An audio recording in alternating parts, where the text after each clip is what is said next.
캐나다는 쉬고 미국은 일한다. 은퇴 후 삶의 온도차. 은퇴하면 좀 쉬고 살아야지. 많은 사람들이 평생을 일한 끝에 그런 희망을 품습니다. 그런데요, 정말 쉬고 사는 사람은 얼마나 될까요? 같은 북미 대륙, 같은 영어권, 비슷한 이민 역사. 그런데도 캐나다와 미국에서 은퇴한 교포들의 삶은 극명하게 갈립니다.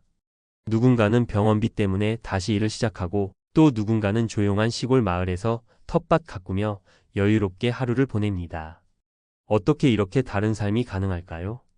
오늘은 이 두 나라에서 은퇴를 맞은 교포들의 현실을 살펴보며 우리는 어떤 은퇴를 준비해야 하는가를 같이 고민해 보려 합니다. 병원비가 삶을 지배하는 나라, 미국. 미국 조지아주에 사는 최종환 71씨는 올해도 마트에서 아르바이트를 하고 있습니다. 고등학교에서 교사로 일했던 그는 65세에 정년퇴직 후 사회보장연금 SSA를 받기 시작했지만 월 1,700달러 정도 가지고는 집세 내고 약값 내기 벅차다고 말합니다. 특히 큰 부담은 병원비. 고혈압과 심장질환으로 정기적인 병원 진료가 필요한데 보험이 있어도 본인 부담금이 꽤 크다고 해요. 한 번 병원에 가면 검사비며 약값이며 200불, 300불은 금방입니다. 그래서 아프지 않으려고 일을 계속하는 거죠. 그는 가끔 같은 연배의 캐나다 교포 친구와 통화를 하며 부러움을 느낀다고 합니다. 그 친구는 병원 갈 때 돈 걱정 안 한다더라고요. 그게 제일 부럽죠. 쉬어도 된다는 사회적 허용, 캐나다의 여유. 반면 캐나다 온타리오주에서 은퇴한 윤영 자육 18씨는 요즘 뜨개질 동아리 활동에 푹 빠져 있습니다. 하루는 커뮤니티 센터 요가 수업, 또 하루는 도서관 자원봉사. 바쁘긴 한데 일이 아니라 삶을 위한 바쁨이에요. 그녀는 60세에 조기 은퇴를 선택했지만 전혀 불안하지 않았다고 말합니다. 기본연금 OAS과 캐나다 연금 플랜 CPP를 합치면 혼자 살기에 충분한 생활비가 되고 무엇보다 의료비 걱정이 거의 없다고 해요. 병원은 예약이 좀 느리긴 해도 돈 안 들고 친절하니까 괜찮아요. 예전엔 저도 미국 이민 갈까 고민했는데 지금은 정말 캐나다에 있는 게 다행이라 생각해요. 윤영자 씨는 무엇보다 쉬는 것에 죄책감을 느끼지 않게 해주는 사회 분위기가 캐나다의 가장 큰 장점이라고 했습니다. 여기선 나이 들어 쉬는 게 당연한 거예요. 일 안 한다고 눈치 줄 사람도 없고 오히려 이젠 쉬셔야 조라고 말해줘요. 고립과 여유, 커뮤니티의 차이. 미국 캘리포니아에서 은퇴한 정용수 73씨는 은퇴 이후 삶에서 외로움을 가장 힘들어합니다. 일할 땐 직장 동료라도 있었지 지금은 혼자 밥 먹는 날이 더 많아요. 이민 생활 내내 바쁘게 살았고 자녀들도 멀리 떨어져 살다 보니 은퇴 후엔 사회적 연결망이 거의 사라졌다고 합니다. 한국 커뮤니티도 있지만 다들 각자 바쁘니까 자주 보기 어렵고 갑자기 찾아가기도 애매하죠. 반면 캐나다 밴쿠버에 사는 이수경 70씨는 매주 23번씩 모임에 나갑니다. 노인복지센터에서 한글책 읽기도 하고 한인교회에서 주말마다 밥도 같이 먹어요. 사람들이랑 어울릴 수 있는 공간이 많아서 외롭지 않아요. 그녀는 여기선 나이 들어서도 계속 관계 맺을 수 있어서 외로움이 덜하다고 말합니다. 전문가 인사이트 두 나라의 구조적 차이. 캐나다와 미국은 표면적으로 비슷해 보이지만 은퇴 이후 삶을 바라보는 시스템 자체가 다릅니다. 첫째, 의료 체계가 가장 큰 차이입니다. 미국은 사보험 중심이라 보험료 본인 부담금으로 의료비 지출이 큽니다. 반면 캐나다는 전국민 공공의료가 기본이라 은퇴 후 병원비로 가게가 흔들릴 일이 거의 없습니다. 물론 예약 대기나 특정 전문 치료는 느릴 수 있지만 생존에 필요한 수준은 안정적입니다. 둘째, 연금의 구조가 다릅니다. 미국은 본인이 낸 만큼 받는 SSA 사회보장연금가 중심이고 개인이 따로 준비해야 할 부분이 많습니다.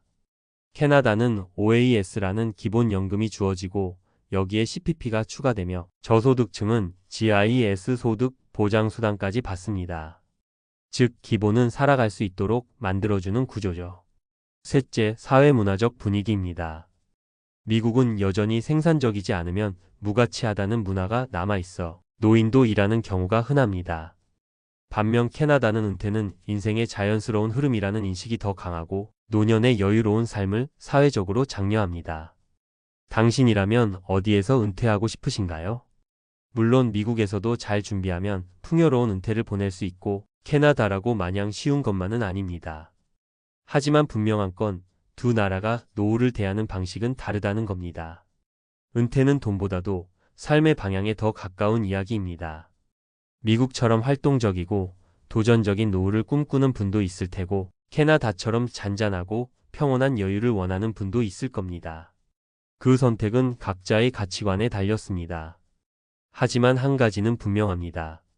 준비 없이 맞이한 은퇴는 어디에 있어도 힘들다는 것. 지금 이 글을 읽고 있는 당신이라면 이제부터라도 질문을 시작해야 합니다. 나는 어떤 은퇴를 꿈꾸는가? 그리고 그걸 위해 오늘 무엇을 해야 할까를 말이죠. 앞서 캐나다는 쉬고 미국은 일한다.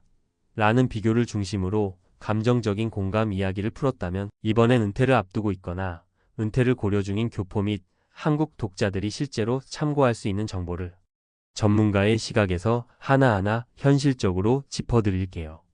1. 미국에서 은퇴하면 월 생활비는 얼마나 필요할까? 미국의 은퇴 후 평균 생활비는 주마다 큰 차이가 있지만 기본적으로 혼자 사는 은퇴자 기준 월 2,530달러, 부부 기준 3,550달러 정도로 계산됩니다. 예를 들어 캘리포니아에 사는 70대 부부의 경우 렌트비만 한 달에 2,000달러 이상, 의료비는 보험 포함 본인 부담금으로 월 40만 600달러, 식비, 유틸리티, 교통비 등 합하면 월 1,000달러 가까이 됩니다. 즉, 넉넉히 살려면 최소 월 4,000달러는 있어야 적정한 노후라고 봅니다. 문제는 이 금액이 연금으로만 충당되기 어렵다는 거예요. 미국 연방 사회보장청 SSA의 2024년 자료에 따르면 평균 소셜 시큐리티 수령액은 한 사람당 월 1,900달러 내외, 부부 합산 시 약 3,800달러 정도입니다. 그런데도 민간보험료, 세금, 치과 안경 등 비급여 비용이 커서 대부분 은퇴자들은 부족함을 알바나 퇴직연금 혹은 저축으로 메우죠. 전문가 팁. 미국에서 은퇴를 고려한다면 연금 외에 최소 30만 50만 달러 이상의 은퇴 자산을 별도로 준비해야 일하지 않고 사는 은퇴가 가능합니다. 2. 캐나다는 정말 병원비가 무료일까? 의료 시스템의 실제 모습? 많은 분들이 알고 있는 것처럼 캐나다는 공공의료 시스템으로 인해 진료 비무료입니다. 정확히 말하자면 주정부가 운영하는 의료보험 MSP, OHIP 등에 가입되면 가정의 진료, 기본적인 검사, 입원 치료, 응급실 이용 등 거의 모든 기본 의료가 무료입니다. 다만 여기서 주의할 점도 있어요. 치과, 안과, 물리치료, 심리상담, 약값은 일부 또는 전부 본인 부담입니다. 특히 약값은 은퇴 후 큰 부담이 될 수 있어서 대부분의 캐나다 교포 은퇴자들은 개인 보험 또는 정부 보조 플랜을 추가로 가입합니다. 예를 들어 BC주에 거주하는 65세 이상 노인은 FAI와 PHAIMACAI라는 약값 지원 프로그램에 자동 등록됩니다. 본인 소득 수준에 따라 약값이 거의 무료가 되거나 일부 본인 부담으로 조정되죠. 전문가 팁. 캐나다의 은퇴 이민 또는 조기 은퇴를 고려한다면 의료 시스템은 안정적이지만 약값과 비급여 항목을 커버할 개인 보험을 반드시 고려해야 합니다. 또한 대도시 밴쿠버, 토론토일수록 병원 예약 대기 시간이 길기 때문에 응급 상황 대비 플랜 B의 미국 병원 이용, 사설 클리닉 등도 고민해봐야 해요. 3. 캐나다와 미국의 연금 시스템 차이, 은퇴 후 수령액은 미국 SSASOCIAL 시큐리티 애드미니스트레이션 최대 월 4,800달러 2025년 기준 평균은 약 1,900달러. 62세 조기 수령 가능, 67세부터 정액, 70세까지 연기시 추가 가산, 개인 IRA 401k 등 사적 퇴직연금이 실질 은퇴생활비 보완. 캐나다 CPPCANADA 펜션 플랜 본인이 납입한 만큼 수령. OASOLD 에이지 시큐리티 65세 이상이면 일정 기간 이상 캐나다 거주 시 자동 수령. GIS GUARANTED 인컴 서플러먼트 저소득 노인을 위한 추가 보조.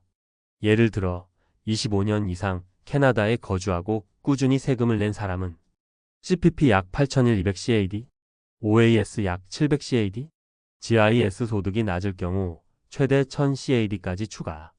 즉, 한 달에 최대 2,500달러 캐나다 달러 수준이 지원될 수 있습니다. 전문가 팁. 미국은 스스로 준비한 연금 비중이 커서 개인의 자산 설계가 매우 중요하고, 캐나다는 정부의 기본소득 성격의 연금 체계가 있어 저소득자라도 생존이 가능합니다. 하지만 캐나다 역시 이민자일 경우 OAS 수급 요건 10년 이상 거주를 충족해야 하며, GIS는 기초소득 이하인 사람만 가능하므로 무조건 편하다는 환상은 금물입니다. 4. 주거비 부담. 캐나다가 진짜 쌀까?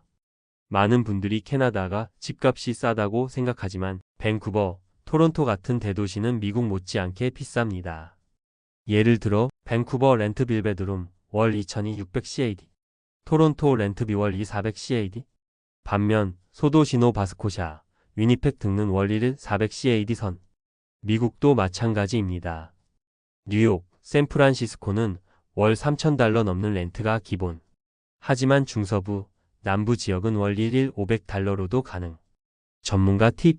미국이든 캐나다든 도시 중심에 살면 은퇴 후 삶은 고달파지고, 외곽 소도시 은퇴자, 타운에 살면 여유가 생깁니다. 따라서 은퇴 후 이주지를 정할 때는 기후, 병원 접근성, 교통, 커뮤니티 등을 종합적으로 따져야 합니다. 5. 교포들의 후회 없는 은퇴를 위한 실전 팁. 미국이라면 401k와 IRA를 60대 초반까지 최대한 채워두세요. 의료비 대비를 위해 HSA 건강저축계좌 활용도 고려하세요. 매덕케어 신청 시기를 정확히 알고 움직여야 벌금 피할 수 있어요. 캐나다라면 CPP, OAS 수령 시점 시뮬레이션을 꼭 해보세요. FAI와 PHA, IMACAI 등 주별 약제 지원제도 등록 확인하세요. 렌트 보조나 저소득 노인 대상 프로그램은 지역 커뮤니티 센터에서 신청 가능합니다. 공통으로 중요한 건 은퇴 후 고립되지 않기 위한 커뮤니티 활동은 꼭 준비하세요. 건강보험, 주거환경, 외로움 문제는 돈보다 계획이 중요합니다. 마무리 조언. 은퇴는 쉼표가 아니라 새로운 시작입니다. 미국처럼 일을 계속하며 살아가는 은퇴가 맞는 사람도 있고, 캐나다처럼 천천히 쉬어가는 은퇴가 어울리는 사람도 있어요. 중요한 건 그 나라의 시스템을 믿고 안주하는 게 아니라 그 시스템엔 내가 어떻게 준비해 맞춰 갈지를 아는 것. 지금이 바로 그 준비를 시작할 시간입니다.